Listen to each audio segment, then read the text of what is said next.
വടക്കാഞ്ചേരി വ്യാസ കോളേജിന്റെ ഉടമസ്ഥാവകാശം NSSന് ഇന്ന് സുപ്രീംകോടതി ഹൈക്കോടതി വിധി ചോദ്യം ചെയ്ത് ജ്ഞാനാശ്രമത്തിലെ സ്വാമി ദയാനന്ദ തീർത്ഥ ഫയൽ ചെയ്ത അപ്പീൽ സുപ്രീംകോടതി തള്ളി. 1973 ഉടമ്പടി റദ്ദ് ചെയ്യണമെന്ന ആവശ്യം കോടതി അംഗീകരിച്ചില്ല. ബി ബാലഗോപാലുണ്ട്. ബാലു, ഈ വ്യവഹാരത്തിന്റെ പശ്ചാത്തലവും ഇന്നിപ്പോൾ വരുന്ന ഉത്തരവ് സംബന്ധിച്ചു.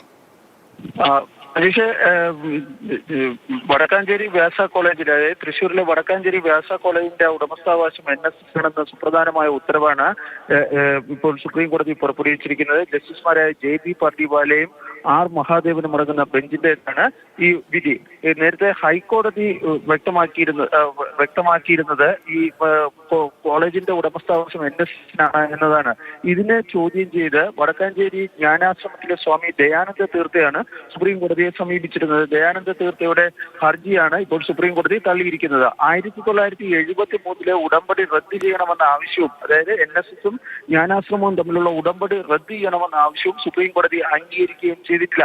സ്ഥാപനത്തിന്റെ ഉടമസ്ഥാവകാശം NSS ജനറൽ സെക്രട്ടറിക്ക് ആയിരിക്കുമെന്നും സുപ്രീം കോടതി ഇന്നത്തെ ഉത്തരവിൽ വ്യക്തമാക്കുകയും ചെയ്തിട്ടുണ്ട്.